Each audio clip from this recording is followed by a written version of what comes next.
قال عطا اشهد علی ابن عباس، یہ عطا کو شک پیدا ہو گیا کہ حضرت عبداللہ ابن عباس رضی اللہ تعالیٰ عنہ نے کون سے الفاظ کہے تھے. میں گواہی دیتا ہوں حضور صلی اللہ علیہ وسلم کے اس واقعے کی، یا میں گواہی دیتا ہوں کہ حضرت عبداللہ ابن عباس رضی اللہ تعالیٰ عنہ نے یہ فرمایا. راوی کو شک ہو گیا. اس وجہ سے اس شک کو دور کرنے کے لیے وقال اسماعیل ان ایوب ان عطا ان ابن عباس اشہد علی النبی صلی اللہ علیہ وسلم. تو یہ اشہد علی النبی صلی اللہ علیہ وسلم کا مقولہ ہے، وہ حضرت عبداللہ ابن عباس کا ہے، اور حضرت عبداللہ ابن عباس حضور اکرم صلی اللہ علیہ وسلم کی بات کے اوپر گواہی دے رہے ہیں. راوی کو جو شک ہو گیا جس کی وجہ سے اوپر تمہارے سامنے ذکر کیا، اس کی تشریح کرنا مقصود ہے. جی باب الحرص على الحديث. حدثنا عبد العزيز بن عبد الله قال حدثني سليمان عن عمرو بن ابي عمرو عن سعيد بن ابي سعيد المقبري عن ابي هريره رضي الله تعالى عنه انه قال قيل يا رسول الله صلى الله عليه وسلم من اسعد الناس بشفاعتك يوم القيامه؟ قال رسول الله صلى الله عليه وسلم لقد ظننت يا ابا هريره ان الا يسالني عن هذا الحديث احد اول منك لما رايت من حرصك على الحديث. اسعد الناس بشفاعتي يوم القيامه من قال لا اله الا الله خالصا من قلبه او نفسه او قال نفسه.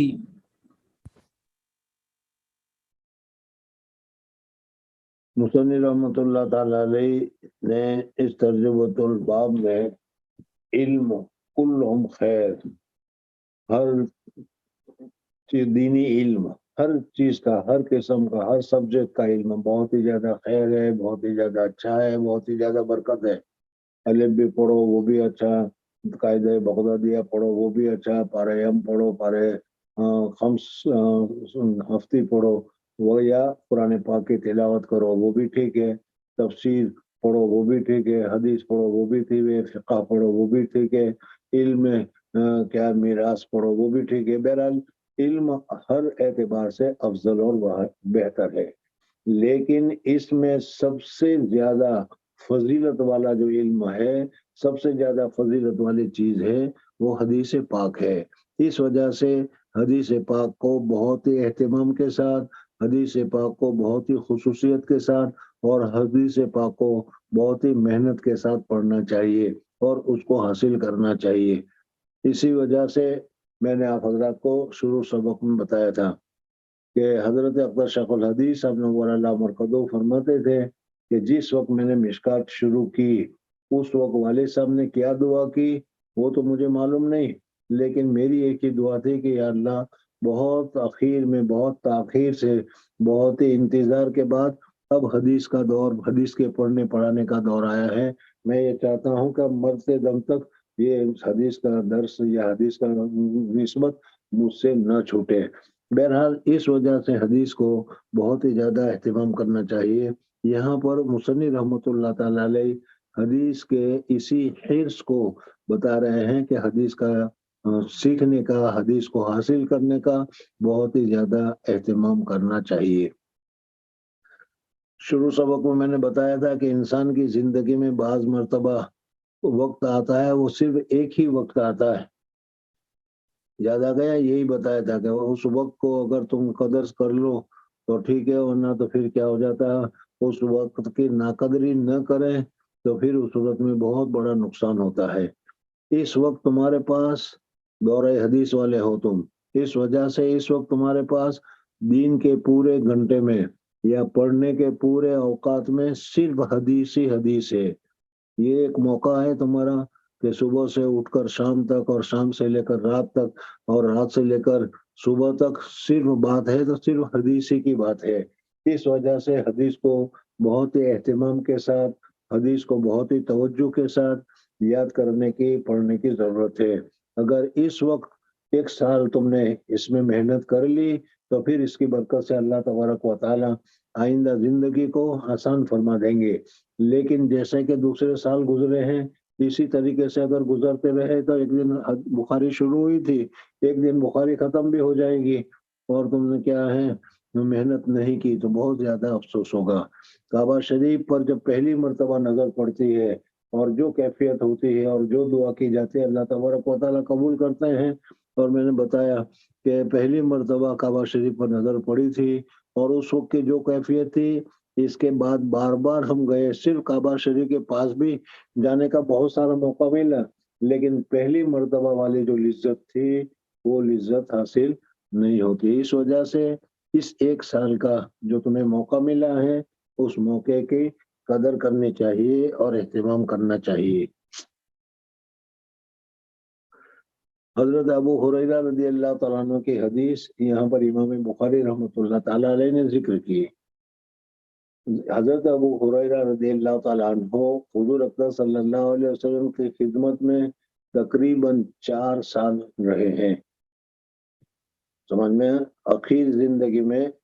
کیا ہے، حضرت ابو ہریرہ رضی اللہ تعالیٰ عنہ تشریف لائے، لیکن حضرت ابو ہریرہ خود آگے بھی فرماتے ہیں اور تم نے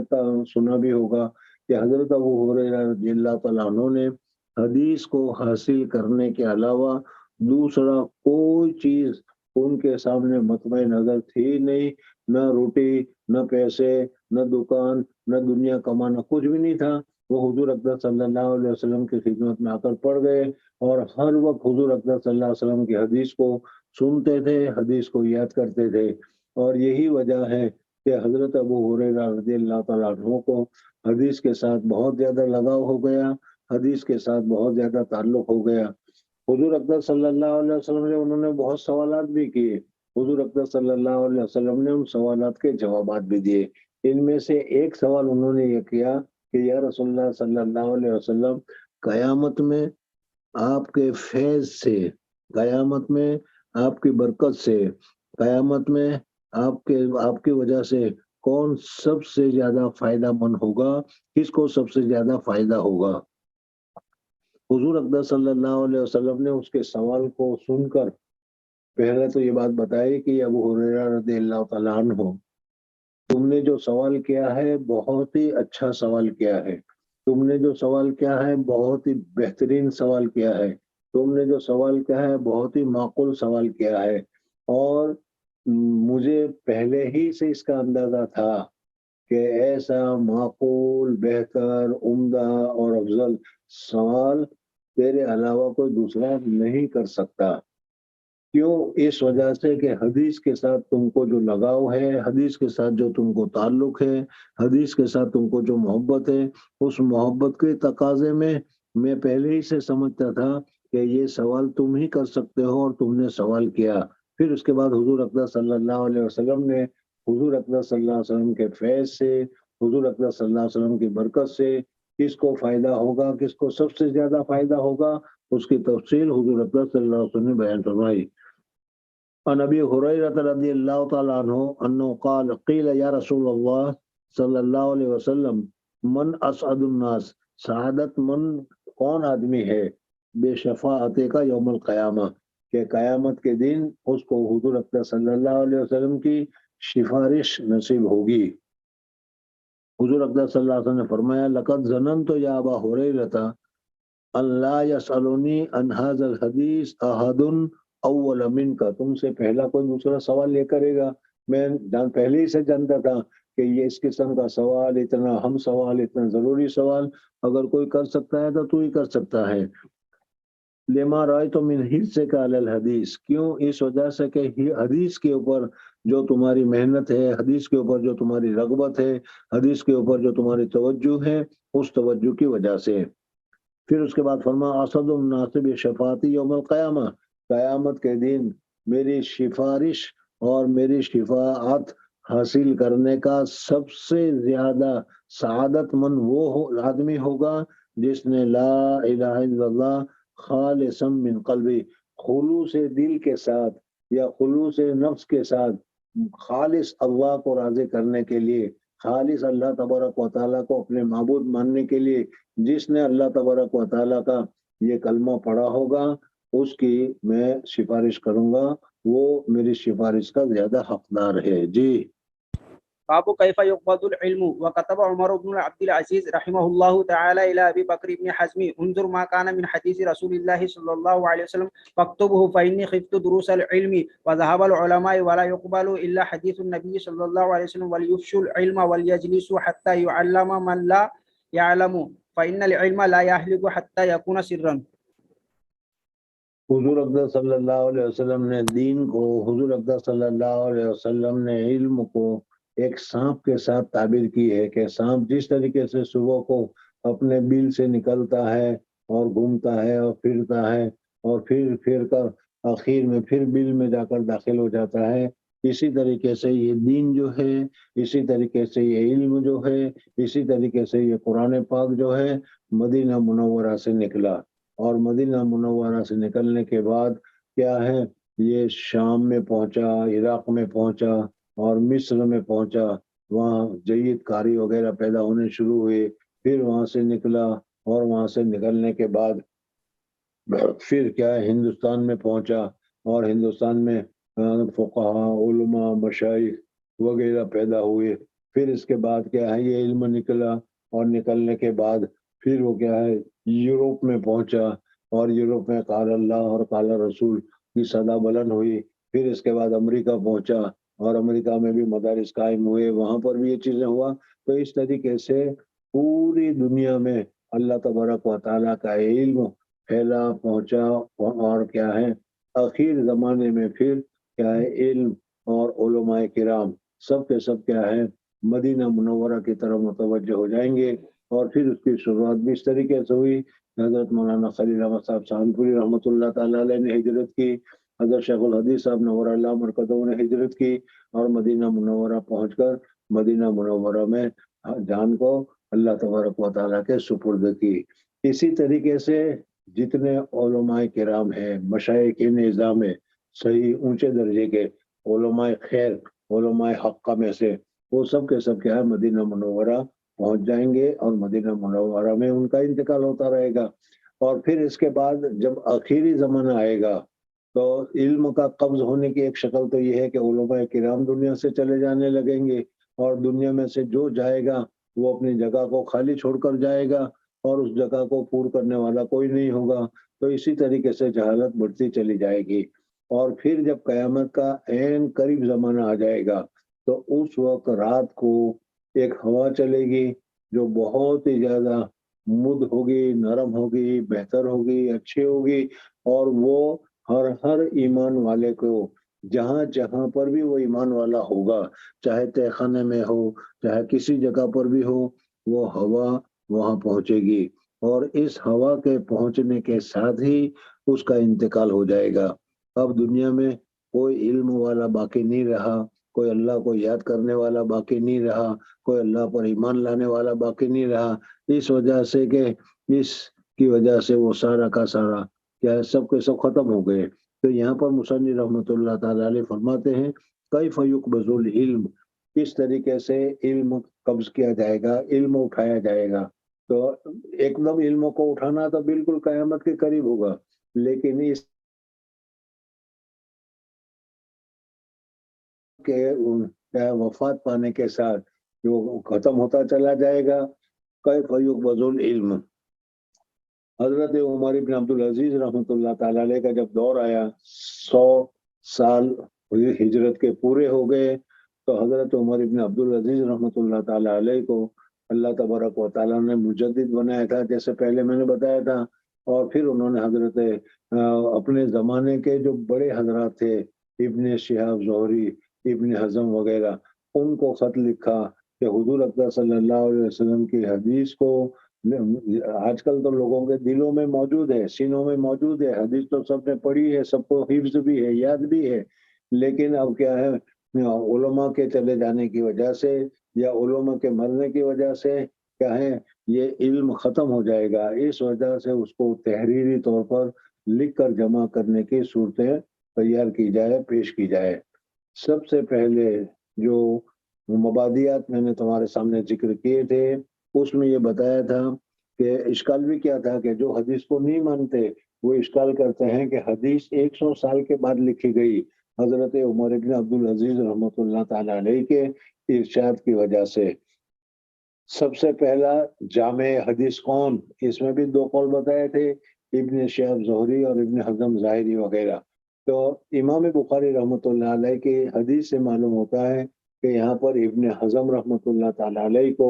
حضرت عمر ابن عبدالعزیز رحمۃ اللہ تعالی علیہ نے ارشاد فرمایا کہ حدیث کو لکھنے کا اہتمام کیا جائے گا تاکہ حدیث محفوظ ہو جائے۔ چنانچہ سب سے پہلے ابن حزم ظاہری رحمۃ اللہ تعالی علیہ نے حدیثوں کو جمع کیا، اب سب جمع کر دی، پھر اس کے بعد اس کی تشریح تصریح وغیرہ ہوتی رہی، اور امام بخاری رحمۃ اللہ تعالی علیہ اور صحیح ستہ والوں نے اپنے اپنے طور پر اس کی تصریح کی، اس کو ذکر کر رہے ہیں۔ حضور اقدس صلی اللہ کیف یقبض العلم، لکھا عمر ابن عبدالعزیز نے ابی بکر ابن حزم کو، انظر ما کان من حدیث رسول اللہ صلی اللہ علیہ وسلم، حضور اقدس صلی اللہ علیہ وسلم کے جو حدیث ہے فاکتب ہو،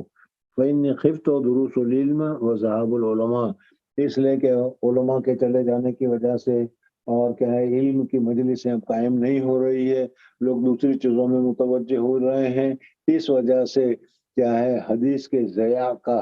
ضائع ہونے کا خطرہ محسوس ہوتا ہے، لہذا اس کو لکھ لو۔ ولا يقبل الا حدیث النبی صلی اللہ علیہ وسلم ولیفشوا العلم ولیجلسوا، علم کو پھیلاؤ، افشا کرو اور مدارس کو قائم کرو، مکاتب کو قائم کرو، یفشوا العلم حتی یعلم من لا یعلم فإن علم لا يهلك حتى يكون سرا۔ جی حدثنا علاء بن عبد الجبار حدثنا عبد العزيز بن مسلم عن عبد الله بن دينار رحمهم الله تعالى بذلك، يعني حديث ابن عبد العزيز الى قول حدیث عمر بن عبد العزيز رحمه الله تعالى، عمر پہلے نہیں دکھائی دیا تھا جی، الى قوله ذهب العلماء، ذهاب العلماء۔ چل جلدی پڑھ۔ حدثنا اسماعيل بن ابي اويس قال حدثني مالك عن هشام بن عروة عن ابيه عن عبد الله بن عمرو بن العاص رضي الله تعالى عنه قال سمعت رسول الله صلى الله عليه وسلم يقول ان الله لا يقبض العلم انتزاعا ينتزعه من العباد ولكن يقبض العلم بقبض العلماء حتى اذا لم يبقى علم اتخذ الناس رؤوسا جهالا فسئلوا فافتوا بغير علم فضلوا واضلوا۔ قال الفرابري حدثنا عباس رضي الله تعالى عنه قال حدثنا قتيبة قال حدثنا جرير عن هشام نحوه۔ مصنف رحمۃ اللہ تعالیٰ علیہ بتاتے ہیں کہ حدیث میں حضور اقدس صلی اللہ علیہ وسلم نے فرمایا کہ ایک دم علم سینوں سے اٹھایا نہیں لیا جائے گا۔ میں نے ابھی تفصیل تمہارے سامنے ذکر کی کہ بالکل قرب قیامت میں، جو قیامت بالکل قریب کا جب وقت آ جائے گا، اس وقت کیا ہے علم اور قرآن پاک اور کتابوں میں سے تحریر وغیرہ سب کو اللہ جل جلالہ ایک ساتھ اٹھا لے گا، اور پھر اس صورت میں جو عالم ہے وہ سب کے سب اللہ تبارک و تعالیٰ کے دربار میں پہنچ جائیں گے، انتقال ہو جائے گا، اور جو باقی رہیں گے وہ فساق، فجار اور اللہ کو نہ ماننے والے باقی رہیں گے، قیامت ان کے اوپر طاری ہوگی۔ لیکن اس سے پہلے جو ہے قبض علم کا صورت یہ ہوگی کہ بڑے بڑے علماء کرام چلے جائیں گے، اور جو جائے گا وہ اپنے جگہ کو خالی چھوڑ کر جائے گا، اس کے جیسا دوسرا کوئی نہیں ہوگا۔ حضرت مولانا قاسم نانوتی رحمۃ اللہ علیہ تشریف لے گئے، ان کی جگہ پور کرنے والا کوئی نہیں ہوا۔ حضرت مولانا رشید احمد گنگوئی رحمۃ اللہ علیہ تشریف لے گئے، ان کی جگہ پور کرنے والا کوئی نہیں ہوا۔ حضرت مولانا خلیل احمد صاحب، حضرت مولانا شیخ الہند رحمۃ اللہ تعالیٰ علیہ، حضرت مدنی، حضرت شیخ الحدیث مولانا کیا ہے جون پوری وغیرہ، بہرحال یہ سارے کے سارے علماء کرام جو ہے وہ اپنی جگہ کو چھوڑ کر جا رہے ہیں، اور وہ اپنے پیچھے اس جگہ کو پور کرنے والے، اس جگہ کو کیا ہے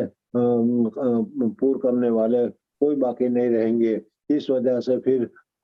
جب دوسرے جو ہوں گے وہ نام کے، وہ شیخ الحدیث نام کے وہ مفتی، وہ اس جگہ کو بیٹھ جائیں گے، ان کو آتا جاتا کچھ زیادہ نہیں ہوگا۔ ضلوا واضلوا، خود بھی گمراہ ہوں گے اور دوسروں کو بھی گمراہ کریں گے۔ جی